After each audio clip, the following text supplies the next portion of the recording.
from the Department of Human Services leadership team, and then we have several bills to be heard from members. I want to make sure that we get through our agenda today. So before we begin, I want to remind members the focus about why the department is here today. And it's to talk about the issue that we all care deeply about, which is the continuity of care. So members, please remember to keep those discussions today focused on that core topic. It's what we all as a group were talking about, you know, especially last week. It was really, can we get assurances of continuity of care? And that's where hopefully we want to remind us to stay focused on that. So the bill presentation later on is going to focus on how we strengthen the continuity care protections to ensure that Minnesotans who rely on the department programs don't have their care disrupted as we take steps to protect the program integrity that this committee has talked about. And with that, members, Lead Jordan, if you have anything to add to that. If not, we'll just go right to the Department of Leaders today to give us what we care about. And Commissioner, just the thing that I've heard from members of this committee over and over and over, assurance, the continuity care assurance that the people with disabilities and the people that are receiving the services are being talked about, right? It's that filter. And so this is hopefully the conversation today that we're having with you, and the two folks to your right and to the left will be about that. And with you, I think, is Director Connolly. I keep calling you Director Connolly. I'm sorry. That works. All right. He's Medicaid Director and Deputy Commissioner. Medicaid Director and Deputy Commissioner, former LA County. Yes, John Connolly, the Iowa connection there. And then James Clark, right? The OIG. Correct. So, Commissioner, welcome to the committee. Thank you, Senator Hoffman and members of the committee. My name is Shireen Gandhi, and I have the honor of serving as the Commissioner of the Minnesota Department of Human Services. Our leadership team is here today to assure you that we are working very hard at DHS on continuity of care. As you know, we have a county-administered system, and so we need to work in collaboration with many others to support people in community to have continuity of care, especially if it is interrupted by fraud or payment withholds from the Inspector General's office. And I've been in front of this committee before presenting on the numbers and the ways that we work with county case managers, and want you to know that we're not stopping there, that it is important for us to continue to refine our approach, because we have to balance both rooting out fraud and making sure people have access to the services that they deserve. At the end of the day, what's most important for us is the outcomes of the people that we're serving in Minnesota, and that the system is working for them. That is the top priority for us at DHS, and to make sure that every dollar from the taxpayers is working hard and going to those people that need those services and have been approved for those services. So we will continue to work with the counties, because DHS oversees the system and we're ultimately accountable to make sure that that continuity of care is working. And what I would like to do is have Deputy Commissioner Connolly share with you a bit more about the specific steps that we're taking to make sure that the system continues to work better and better for the people each day. Thank you, Commissioner. And members, what we'll do is we'll wait till everybody's done with the conversations, and then we'll get a list of questions around that. And Assistant Commissioner, Deputy Commissioner Connolly, focus not so much on the process. I mean, if we can talk process all day long, but all we really are looking at is the assurance that somebody with a disability is receiving those services, because the anecdotal stories and system stories that this committee is hearing is absolutely what you can feel my passion about the fact that I just need assurance, right? And the whole committee needs assurance. We as a committee need assurance. So with that, Deputy Commissioner Connolly. Chair Hoffman, members of the committee, John Connolly, Deputy Commissioner and State Medicaid Director at the Minnesota Department of Human Services. And responding directly to I think your concerns and the different anecdotes that you've heard here in committee from providers and community members, we can describe a few different things that will speak to some of these difficult situations and the efforts that we're putting forward to wrap around lead agencies, counties, and others and providers to make sure that folks do have that continuity of care and a safe transition. So above and beyond the process that we've outlined in previous appearances or testimony here, there are two different teams that we have working on continuity of care specifically with respect to ICS, integrated community supports, and the impacts or reverberations on people who are in provider settings that have a payment withhold in relationship to program integrity concerns. The first is the Regional Resource Specialist Team, and this is a pre-existing group of folks who exist to support lead agencies, specifically counties and others, to help folks transition or find placement. Their traditional role has been more one of consultation, so that if a waiver case manager needs assistance finding different providers of different services, if somebody's, again, in a setting where there is a payment withhold and they need referral or connection, they're there to help consult with them to find that array of service providers that help folks have that continuity of care and make sure that the treatment or care plan is executed according to what's been put in place. The second piece, given the concerns that you all have heard and that we've heard as well from the community and providers, is providing more direct support in situations where a waiver case manager has difficulty finding housing, has difficulty finding other providers of integrated community supports, or broader home and community-based services or mental health services if that's needed. And so what we did is take a portion of the team that was really working on complex transitions from hospital or institutional settings to the community and taking basically 1.5 full-time equivalent employees and having them work specifically on this issue, such that if a waiver case manager is having difficulty finding another array of providers, another setting, another housing placement for somebody who is experiencing some interruption of service as a result of a payment withhold, that we're directly engaging. Our staff are working with the case managers directly, looking for again, a housing placement, looking for another service provider, if the county waiver case manager, as an example, is having trouble with that. And we've done that specifically with a number of referrals in Hennepin, Ramsey, Dakota County as well, and intervened in some of those cases, as well as in Oka County, where there have been issues with a case manager having difficulty finding another placement for folks. Can I just get clarification? I promise not to interrupt, but when you say case manager, are you talking about the lead agency case manager, or are you putting case manager as one big bucket of case managers, or are you referring specifically to the lead agency, the person that's in charge of that case management of an individual or individuals?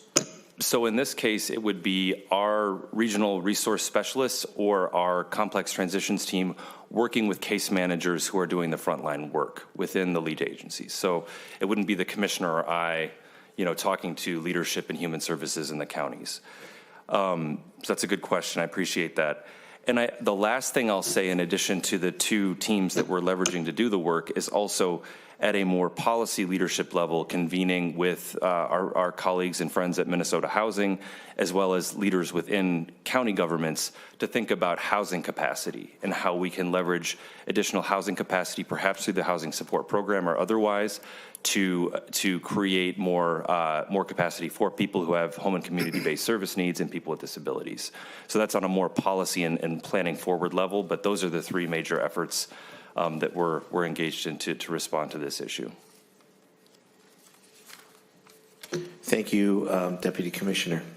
And to that, Inspector General, did you want to add to anything that the Commissioner has said before we go to some questions from staff here and committee members? No, Chair, I don't have any introductory remarks. Thank you. Thank you for calling me Chair and not Honorable Judge or whatever was the first time you got. That was supposed to be funny. I can't believe it. I got it. That's good. I laughed. Senator Rasmussen. Thank you, Mr. Chair, and I appreciate the leadership team for the Department of Human Services being here today.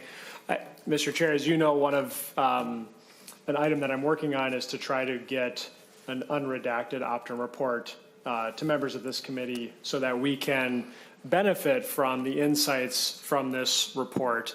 And so, Mr. Chair, my question to the commissioner is, would the Department of Human Services be willing to give members of this committee access to an unredacted opt-in report? Madam Commissioner. Chair Hoffman, Senator Rasmussen, thank you for that question. Yes, I have. I am not willing to break Minnesota state law, so the Minnesota Government Data Practices Act doesn't allow us to release security data, but I have shared a letter with the legislators through Christy Grom, our director, that I am in support of legislation I think that's moving that would allow DHS to share that unredacted report with legislators. There's just no mechanism for us to share it with the public, and the way the Minnesota Government Data Practices Act works, it treats the legislators as the public. Senator Rasmussen.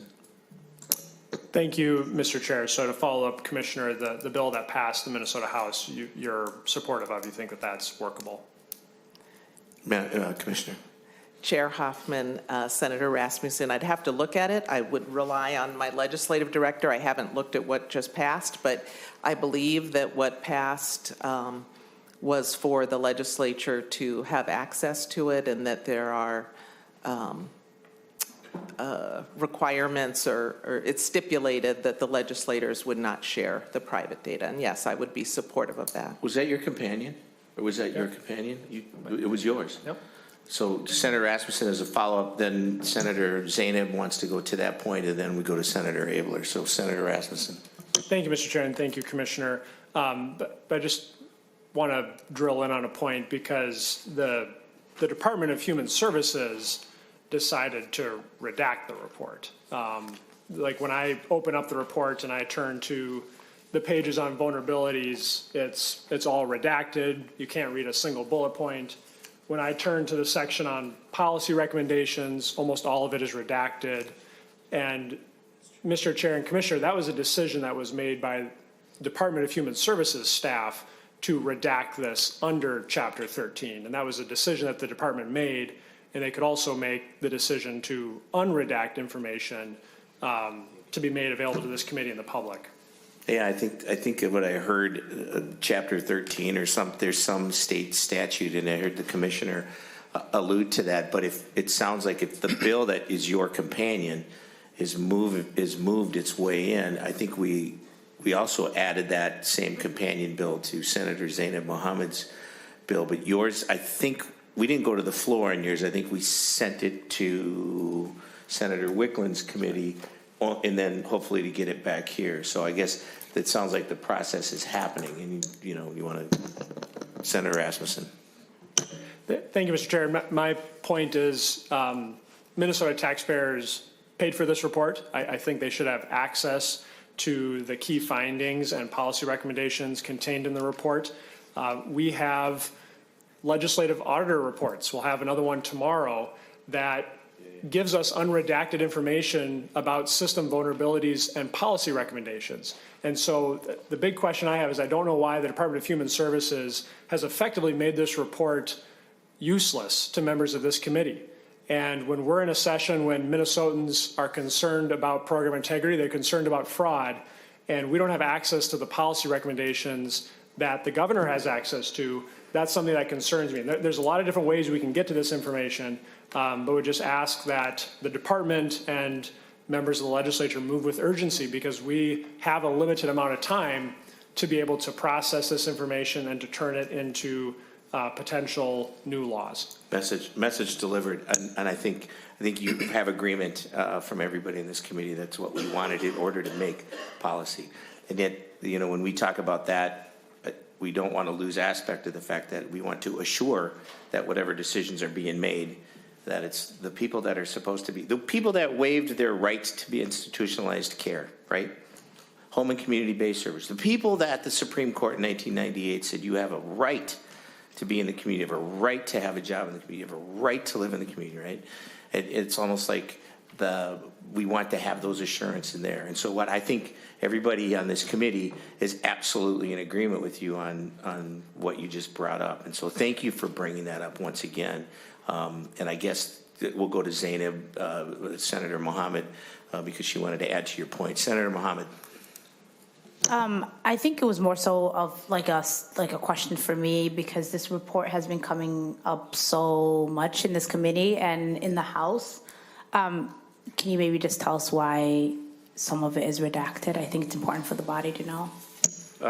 Madam Commissioner. Chair Hoffman, Senator Mohammed, thank you for the question. Two of the reports DHS redacted. One of the reports, it's the CES report, Optum redacted as trade secret. So they have certain codes that they use, and so they redacted that portion. It was our staff, our data privacy office, and attorneys that looked at it and determined what they thought was security data and could be used to exploit vulnerabilities in our system until we have them closed. So very much want to work with the legislators. I have theoretically, without the Minnesota Government Data Practices Act, I have no problem sharing that data with legislators. You are our partners in strengthening the program. However, we need a mechanism to do that without forecasting our weaknesses before we're able to close them. Senator Mohammed. Thank you, Mr. Chair. I appreciate you, Commissioner, for saying that, because I think it's become such a political thing for this body. I do think legislators should have access to seeing it, as long as there's some privacy and some guardrails around it, because a lot of the loopholes within the agency are not closed, and we know that they're still vulnerable to fraudsters, and we want to protect those. And so I hope that we can find something that works where we are able to have access to it, so that we can bring policies to close some of those loopholes as well. I think that's why this body needs it, so that we can help you close the loopholes. Yeah, and to that point, I think it's also the OLA understands why some of the stuff was redacted, right? Sometimes policy recommendations aren't necessarily statutory policy recommendations, but internal policy recommendations. I mean, you guys we're having the right conversation. It's like, where do we go from there? Sometimes the systems and the administration, the DHS part is part of that. So Senator Abler, to those points. Well, thanks. And just to beat the dog to death, I guess. Just have a question. Is the OLA allowed to see this report? They're Chair Hoffman. Proprietary things. Chair Hoffman, Senator Abler. Yes, we provided the unredacted report to the OLA. Oh, Senator Abler. Well, that's a good idea. It's a start. Anyway, so I have a couple of questions, and thanks for that. And if that was the only problem you guys had, or challenge, I think when they were interviewing you for the job, now Commissioner, the governor said, "Would you like an interesting task?" Sometimes you get a little bored in your tasks that you have to do, and you said, "Oh, what job would that be?" Anyway, so in the discussions in the past, I only have a couple of questions. I could take up the rest of the hour, but I think the chair would be unhappy with me. The safe transitions deal. I'm not sure if you're aware, the Ombudsman for Disabilities came forward, and they were attributing potentially 4 deaths and uncounted amounts of homelessness and other challenges. I'm sure you have seen that document they put out. They're not a particularly political entity. They're just trying to figure out what's going on. And you or whoever, I've talked about a safe transitions program. Yeah. And I'm sure none of those are results you're after. And so how's that going, the Safe Transitions program? So there's a number of people. I'm going to ask about how many people are in suspension with their payments, my next question. But so of these multi-hundreds of people who are now not getting paid, who are unable to serve their clients, how are you looking after them? You know what, and I'm glad you brought up that point from that presentation, because when it showed that, it also showed there was some uncertainty in that, and so thank you for bringing that up. Perhaps we can clear up the uncertainty. This may be our chance. This is it, Commissioner, to Senator Abler. Chair Hoffman, Senator Abler. What the Safe Transitions effort is we delay putting a payment withhold in place for 60 days. And this is what I described when I was previously in front of this committee. And we notify both leadership and county case managers that a payment withhold is going in place for a certain provider. We let them know the people that are living in that building, the people that need assistance with support determining what options they would like to exercise, and other steps that will help them be successful. So that it's an effort to balance when we're in a tough situation where we have credible allegations of fraud, the evidence is indicating that we have a provider that is committing fraud, and we have people in a residential setting. How do we do both? Keep the people safe and not continue to let taxpayer dollars out the door. So the 60-day delay is designed to give the counties and DHS a head start at helping those people find a place to live. It's not perfect. It doesn't work in all instances. And we, as Deputy Commissioner Connolly explained, we are continue to come up with new ideas and supports to partner with counties and case managers to help people find the setting that is going to actually provide them the services they receive. Because in many of these instances, the reason that we are putting a payment withhold in place is because county caseworkers, families, or recipients themselves are telling us that that these individuals are not getting services. So they are already unsafe. They are already being harmed, where DHS is paying a lot of money for services and they're not getting services. So it's a very difficult situation to be in, and we really want to make sure that people get the services and that they're supported in moving to a place that will give them the services. Thank you, Commissioner. And to that point, but there's in that, okay, so they're not getting services, but there was no assurance, no leadership from somebody saying that this person was going to be okay, or the story that Kara Liv and AJ Legault did on the woman who lives with autism, that they evicted her from her apartment, or the ICS, the individual with ICS. That haunts me. And so I think you're there. So what do you, Senator Abler has another follow-up. Well, so there actually have three questions. Go ahead. How many, and how long? So, yeah. So how many people are on the Safe Transition Program? How many providers that their suspension has been delayed?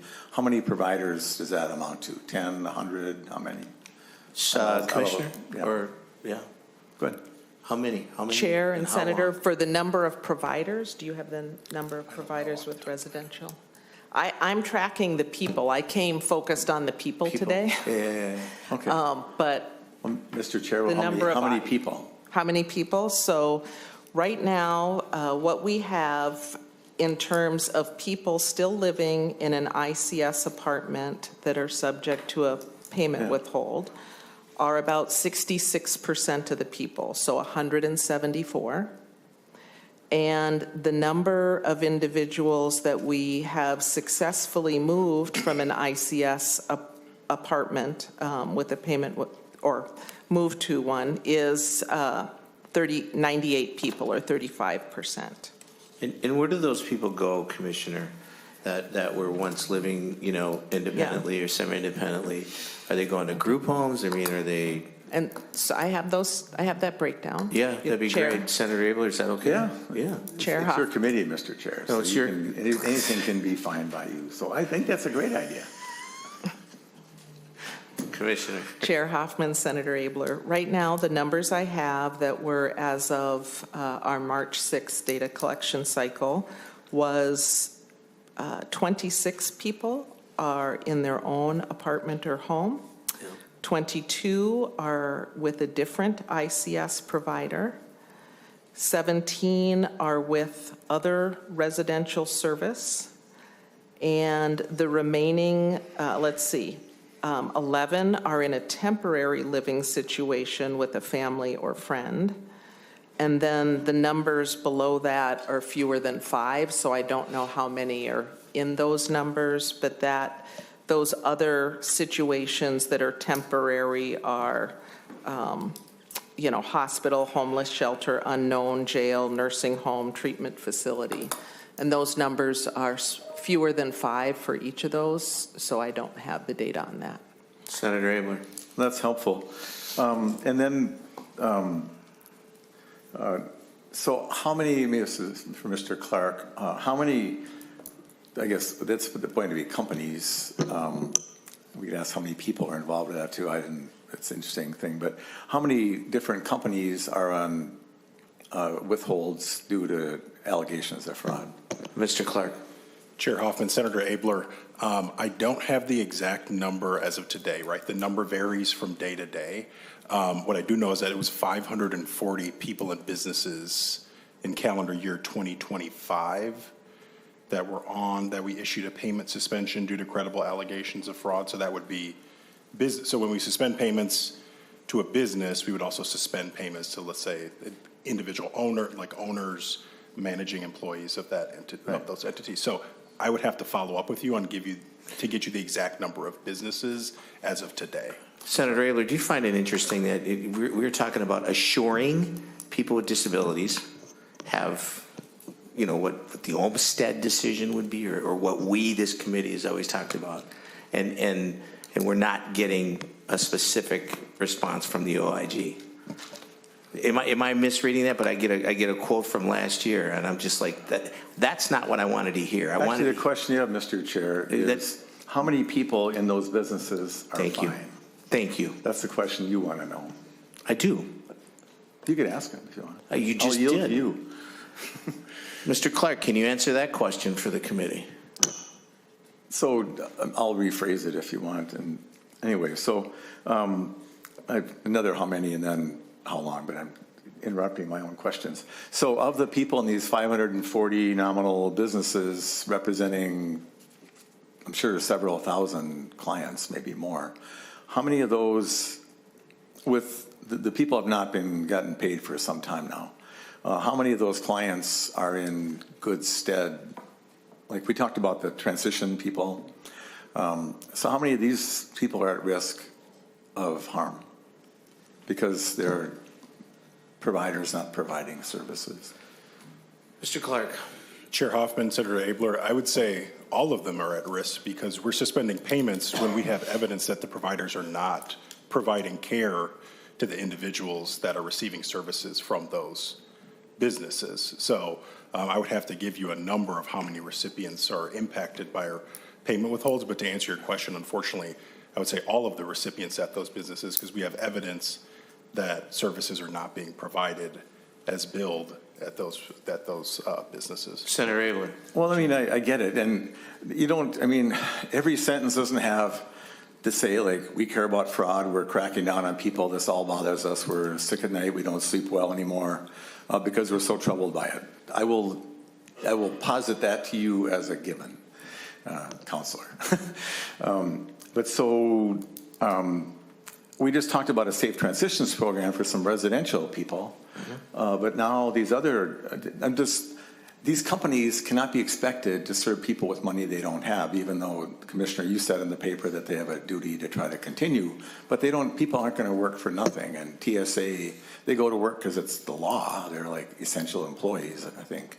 And so PCAs are not essential employees. So it would be, I don't want to badger you, but if you could figure out how many people are represented by those 540 and what you're doing about that. So you're capturing the money and we're all worried about that. But at the end of the pipeline are 5, 10, 30,000 people. So my next question, Mr. Chair. Senator Abler. So there's 540 open investigations. How many of those have been referred to the Attorney General? Of the 540 about. So, Chair Hoffman, Senator Abler. So just to clarify, it was 540 payment suspensions, so not open investigations. Oh, payment suspensions. Okay, fine. So we refer all of our payment suspensions. We're required to do so under law. So when we suspend payments due to credible allegations of fraud, we're required by law to refer those to the AG's office, so all of them get referred to the AG's office. So all those 540 have been referred. Senator Oh, Abler. sorry. Senator Mr. Chair. Abler. Mr. Chair and Mr. Clark. So all those have been referred, 540 referrals as a stack of papers. Mr. Clark. Senator Hoffman, or Chair Hoffman, Chair Abler, yes. The referral numbers can sometimes be combined, right? So like if we have a business. But they've all been sent Yes. there. They're not sitting on your desk waiting to. Thank you, Mr. Chair. One last question. Senator Abler. And so, well, I guess it's two questions, but how many have been adjudicated? So so some must have gotten solved. So actually, how many have been adjudicated? And what's the average time from discovering a credible allegation to the disposition where they're either put in jail or whether they're charged or they're dismissed? Mr. Clark. Chair Hoffman, Senator Abler, I've asked my team to look into that, to get the average time that our referrals are pending. So I don't know that off the top of my head. What I will say is that it varies, but also we are seeing delays and extensions of time that our referrals are being reviewed by law enforcement, and just the amount of time that it's taking to investigate them. So, Can I ask a request, Senator Abler, on the things that the director is going to get back to you on? Could you Yeah. please share that with the rest of this committee Yeah. so that we all are on the same page? Maybe Senator Abler. Mr. Chair, perhaps And they then, could and then share- when you're done, we're going to Senator Gruenhagen. Yeah, then this is the end. So, Yep. You're good. so Mr. Clark was very generous one evening. We had a lovely time together, and it was enlightening to me, and I developed an appreciation for. I don't want your job, so you're good to go there. But I just want to tell, I guess, the commissioner, you're the head of this organization officially now. So if you have 540 investigations sitting there with, could be probably more than 10,000 human beings at the end of the pipeline not getting services, your safe transitions program isn't big enough. And the one person died last October, sometime like that, because they didn't get care. And that should keep us up all at night. And that's, I think, what Senator Hoffman and I are getting at. And, let's get after the fraudsters. Let's make sure the threshold is high enough, and I'm concerned that it's not. We'll talk about that in other bills. But anyway, so that's and so if you get actually, Commissioner, like as part of that, so I'd like to know just like when a thing, if there's got to be an average length of time from when the credible allegation comes to when it gets done, so people who are going to be allocated will know that they should just close up shop and go out of business. And the testimony has been, Mr. Chair, these things have gone on so long that the people go out of business and then the case is dismissed because they're no longer in business. So I don't think is our intent. I'm done, Mr. Chair. No, and you're right. That's never been this committee's intent. This has always been about getting to, are we assuring that people with disabilities are receiving the services that they need, right? You've waived your right to state institutional care, and let's make sure that it's successful. And I think we said that last week as well. Senator Gruenhagen, to these points. Oh, thank you, Mr. Chair. Yeah, thanks for being here and testifying. As I've looked at this, I see we have two proposals in front of us to try to resolve continuity care and also to address the fraud. The first one was published by Mr. Tim O'Malley, a 56-page report. The other one was by the governor, and I listened to his press conference, and I've tried to research as much as possible what the governor wants to do. And when I look at this, because the quickest way to get continuity of care and the money to the people who need it, in my opinion, is to figure out the quickest way to implement and stop the fraud, which is causing the delay in benefits to the disabled and those who really need it. So I see the governor's plan as a major upheaval. We all agree the computer system needs to be updated, okay? We all agree on that. I mean, we're using DOS. But I see Tim O'Malley's report, it's a 9-pillar strategy, and it really gets to the heart of the matter much quicker. I see the governor's proposal taking several years based on my interpretation, where I see a lot of the things the O'Malley report wants to implement could be done quickly. I'll just give you one example. A simple implementation is I'm not a robot style verification would achieve much of the eligibility cleanup Wall seeks without upheaval. I'm not a robot requires MCOs to confirm enrollees are alive, Minnesota residents, and desire coverage, while halting payments for improper enrollment. This would immediately save $300 million. So, and then the report goes on. So my question to you is, I'm sure you've heard both reports, the Tim O'Malley report plus the governor's proposal. Where is the department position coming down on? Are you coming down more on the major upheaval and an extended period of time and removing everything from counties and putting it all in one government section, or do you like the Tim O'Malley report? That's my question. Commissioner. Chair Hoffman, Senator Gruenhagen.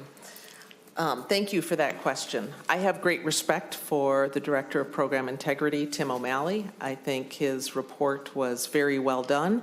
And actually, as soon as it was made available to us, I have put a team at DHS in charge of looking at that report and doing a alignment with efforts that are already underway with our CMS corrective action plan, as well as the work that is coming out of the Optum vulnerability assessment.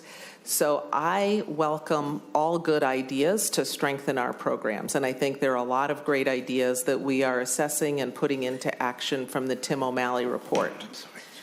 The governor's proposal has some good, very good, immediate, actionable ideas, and I see the upheaval, as you call them, the upheaval ideas, as thought starters for the legislature. A lot of them are ideas that have actually come from the legislature. We've heard them from various members. They've come from the counties themselves. They've raised these thought pieces. And so that is a discussion for how we can design the human services system better in the future. We know that it's not working optimally now, right? That's obvious. We all know that. We all know that county case managers need the right support to be able to support people with disabilities. They need the right rates paid so that they can address their workforce challenges. There's many things that we can do to strengthen the outcomes for people in Minnesota, and the governor's proposal includes a lot of those longer-term thought starters. Senator Gruenhagen. Oh, thank you. Yeah, I guess I would implement the things that could be done the quickest with the most benefit, and because we want to get the money to the people who really need it. And the longer we drag this process out, the more people that are going to get hurt in the process, in my opinion. The other thing the O'Malley report touches on is this culture of threatening and punishing employees who want to report fraud to leadership, like yourself, the commissioner. What is being done to change that culture in DHS, where employees who are our frontline defense for several years have been coming forward and reporting fraud, and yet leadership was threatening and punishing them for doing so? Has anything changed in that particular area? And has anybody been terminated for failure to protect tax dollars? Commissioners, to Senator Gruenhagen's point. Chair Hoffman, Senator Gruenhagen, thank you for that question. Yes, this agency, DHS, has been working on having a culture of speaking up and supporting employees feeling safe speaking up. It is absolutely unacceptable for any manager, any supervisor, any leader in DHS to discourage the reporting of issues or concerns. That is how we fix the gaps. That's how we stop fraud from happening. if I am made aware, if it is raised to me that anybody is discouraging an employee from reporting, we will investigate and take action.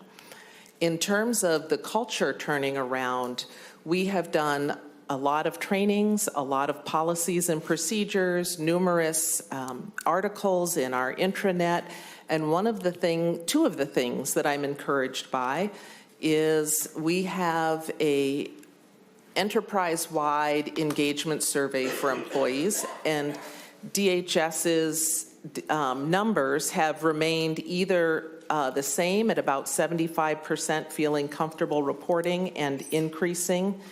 And specifically to our internal hotline, in 2024, we had 8 reports from employees that were lifting up concerns internally.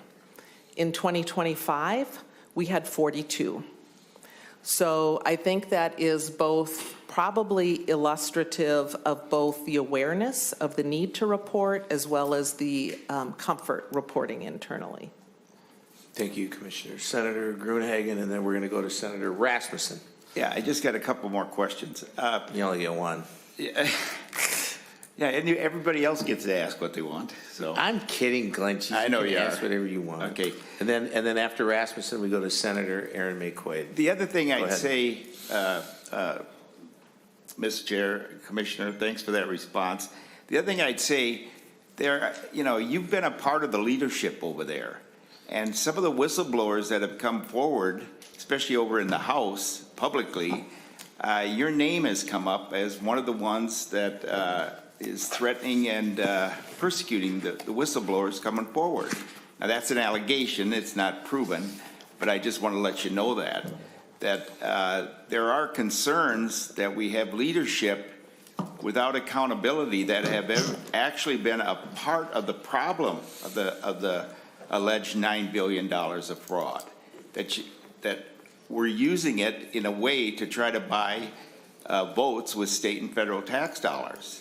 Those are the types of allegations that are coming forward. So to the degree that you can root out people who are doing this to the employees, I think would be greatly appreciated, and it might vindicate you in some ways. Sounds like that's what's going on. Glenn, the next question. Can I ask you? Question. Senator Gruenhagen, can I ask you a question? Sure. The stuff in the O'Malley, because I'm sitting here wondering, and the commissioner alluded to some of that work is in either in the governor or the DHS's proposal. Do you have some stuff you want to add within our markup here? Or do you have something that you're working on that we should? I did submit a bill. You did? Yeah. Okay, and good. I specifically asked that it would come to HS. Okay. Okay, good. I was like, because because the other thing you always bring up, you're always talking about, no matter what we're doing, are we assuring that $500 million that we're protecting that, from the state having to lose that match? And granted, the state of Minnesota gave more money to the federal government than the federal government gave us. But to your point, that seems to always be that filter, that $500 million. So I just wanted to just highlight that. I appreciate your work on that. So keep going. I get one more, and then we'll go to Rasmussen, and then to May-Quaid. Oh, thank you, Mr. Chair. Yeah, the other question I had, what efforts by DHS and yourself specifically are being done to recover some of this fraudulent money? I mean, we're talking about an alleged $9 billion. If we could get several hundred million, probably more, back, I'm sure taxpayers and people who want continuity of care would sincerely appreciate it. So what efforts has DHS made to recover some of the fraudulent money? Commissioner? Chair Hoffman, Senator Gruenhagen, thank you for that question. Over the past 5 years, DHS has identified about $50 million in recoveries. That is something that we have to work with our law enforcement partners on. So we work with the Attorney General's office, the USAO, as well as the BCA depending on the nature of the money that has been stolen from the taxpayers. Unfortunately, it is very hard, as you know, to get recoveries, and we never recover all that we should. So that's why at DHS, we've also been working very hard to move upstream and put our program integrity measures on the front end so we don't end up in that place of losing those dollars. Just a final comment. I won't ask another question, although I have several more. Senator Gruenhagen, go ahead. Thank you, Mr. Chair. Yeah, let's put it this way. If I was in charge, there'd be people fired, okay? We're talking about $9 billion. We're talking about an atmosphere of people not getting the services that they need. People need to be held accountable, and we're talking about employees being threatened and persecuted for bringing this forward. You put me in charge, and there'll be people standing on an employment line pretty quick, and some of them need to go to jail, in my opinion. Thank you, Mr. Chair. Senator Rasmussen. Thank you, Mr. Chair. I did have a follow-up for the commissioner. Last time we were here, we talked about the legislative order report that there's multiple manager-level employees at the Department of Human Services who fabricated documents to basically hide the fact that they were not following department procedures on program integrity. Have any of those individuals been dismissed for their conduct? Senator Commissioner. Chair Hoffman and Senator Rasmussen, unfortunately, I'm not able to provide the disposition of the investigation and any action that is taken according to state law. I am not allowed to provide that until the complete appeals are done, but I am happy to provide that at that time. Under advisement of my lawyer, I'm not able to, I hear that. Senator Rasmussen. Thank you, Mr. Chair, and thank you, Commissioner. Has any employee at the Department of Human Services been dismissed for their failure to protect tax dollars? Madam Commissioner. Senator Hoffman, Chair Hoffman, Senator Rasmussen, if an investigation shows that an employee deliberately did not protect taxpayers' dollars, did not act on fraud when it was brought forward to them, an investigation would be done and discipline would be issued, which includes firing. Up to Senator Rasmussen, and then we're going to go to Senator McQuaid after you. Thank you, Mr. Chair. Thank you, Commissioner. My question wasn't, theoretically what would happen. My question is what has happened. There has been numerous cases of fraud within the Department of Human Services programs. Has anyone been dismissed for their failure to protect taxpayers? Madam Commissioner. Chair Hoffman, Senator Rasmussen, I've answered that question to the best of my ability at this time. Thank you, Commissioner. Senator Rasmussen. Thank you, Mr. Chair. I'm disappointed that we couldn't get an answer on that because that's one of the big questions I get asked when I'm back in the district I represent is has there been accountability? Has there been accountability when we have this failure to protect taxpayers? So I'm disappointed that that there hasn't been that level of accountability. Mr. Chair, I have another question for the commissioner. Can we, because if it's another, can we stick to our assuring? The whole thing about this is getting to the continuity of care conversation, right? So we're going to go to Senator Aaron McQuaid, and then we're going to Senator Udke, but it's now coming up on 4 o'clock. So I knew this would be a robust discussion, which is okay. I mean, it is what it is. But go ahead, Senator Rasmussen. I just want to let you guys know timeline because we have Abler bill, we have an Aaron McQuaid bill up, we got a Senator Umar Vabaten bill, and we might even have an Utke bill on that, so thank you. Thank you, Mr. Chair. In our packets, we had the summary of Governor Walz's proposal to, quote, transform human services. And one of the concerns that I have is that many of these proposed reforms would take place in 2030, 2031, 2032, long after Governor Walz has left office. And one of the questions I had is, when it comes to ensuring program integrity and continuity of care, what's the status of site visits within the Department of Human Services across the programs? Can you talk about, is the Department of Human Services caught up in terms of the required site visits under the programs you supervise? Good question. Commissioner. Chair Hoffman, Senator Rasmussen, I want to go back to the accountability question first. So at DHS, we investigate tips when they come in for fraud. And as I stepped into the role of temporary commissioner, and I chased down the tips that people told me they had given, I did not find a tip that was not acted upon. So if somebody wants to bring one to me that was not acted upon, then I will start an investigation and take action as appropriate. But every specific item that people brought to me, I found was referred to our OIG. Our OIG was investigating it. Our CMS contractor was investigating it. So I did not find instances in my time as temporary commissioner, in looking back, where information that was actionable wasn't acted on, or where employees turned a blind eye. I did not find that. But if I found that, and if I find that in the future, I will take action on that. Senator Rasmussen. Thank you, Mr. Chair. So as a follow-up to the Commissioner, do you believe that the Department of Human Services has done enough to protect taxpayer dollars and to stop fraud? Commissioner. Chair Hoffman and Senator Rasmussen, my whole time as temporary commissioner, I have been accelerating what the department does. So I think my actions speak for themselves. We have instituted data analytics to root out more fraud and to find out where there were concerning trends and outliers to take actions on those.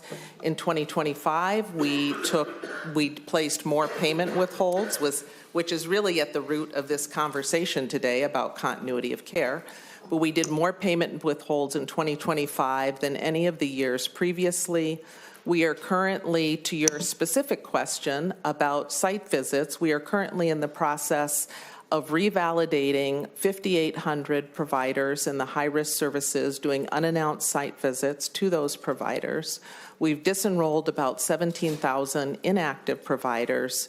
We've started enhanced prepayment review and other actions. So this past year, we have continued to step up. And if there are other ideas that you have or any of this committee has that we could be doing to take stronger action on fraud, I would welcome it. I think this is a bipartisan issue. I think it's something that the legislature has to work with us on, that we have to work on, that we need the county support, provider support.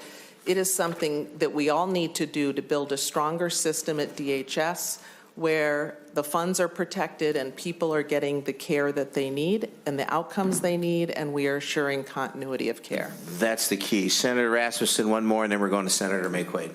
Thank you, Mr. Chair. Thank you, Commissioner. We had an EIDBI provider testify to this committee last week that effectively the Department of Human Services is years behind doing site visits on the sites that they manage. Mr. Chair, my question could either be for Mr. Clark or the Commissioner. Is the Department of Human Services years behind in doing required site visits to these providers? Commissioner Gandhi. Senator McQuaid and Senator Rasmussen, thank you for that question. One of the challenges DHS has had has been an influx in providers far beyond the expected number of providers that would be enrolling in services. That creates a gap when the funding that the legislature has provided for us to do provider enrollment and to do site visits doesn't cover the amount of providers that are enrolling. So I would need to check for you what our current status is on where we are with our site visits and get back to you with that specific answer. But one of the program integrity items that I would want to work collaboratively with the legislature on is making sure that when we set up and design these services, that we're adequately funding the agency to do the oversight functions that you would like done. Senator Rasmussen. Thank you, Madam Chair. I guess, Commissioner, my concern is, we had Governor Walz propose funding 3 new studies on human services, but the agency is behind on site visits. They're behind on technology. They're behind on ensuring that they have a culture where you don't have managers fabricating documents that are designed to protect taxpayer money. And my encouragement to the Department of Human Services would be to focus on those basic tools of program integrity instead of studying the problem for years to come. And I would like to get an update on where we are on site visits, especially on those high-risk programs that we know are vulnerable to fraud. Thank you. I'm going to come to myself because I'm next on the list, and then to you, Senator Uckey, and then we do have to move on to our bills. This is more of a comment and more of a suggestion, but I appreciate the overview of the Transforming Human Services Proposal Summary. I very much agree with it. We've had private and public conversations that I think the insertion of third parties and MCOs is part of our problems. There's so many touch points along the path to services being provided that it is it's just porous.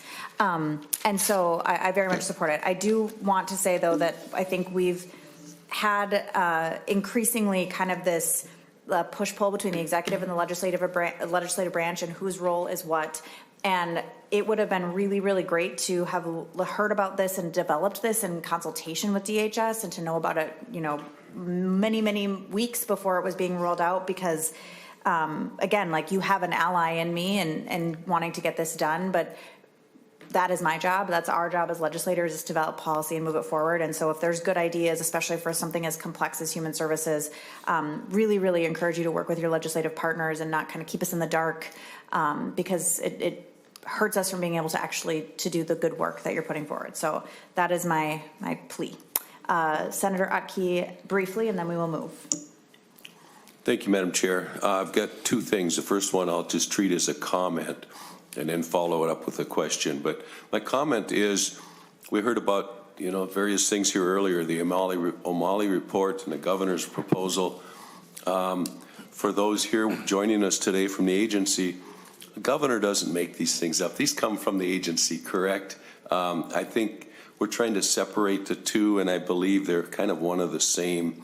And as we talk about those things, let's bring them right to the table firsthand. And I think, if we're talking about, and it's been already, these things have been coming up, so I won't repeat them all, but the fact that governor's proposal funds studies, but we already know so much of this and so many of the things we're lagging on. I think you guys all huddled up around the same table. So I'm hoping that we can move these things forward and not have this he said, she said, whatever. But anyhow, that's a comment.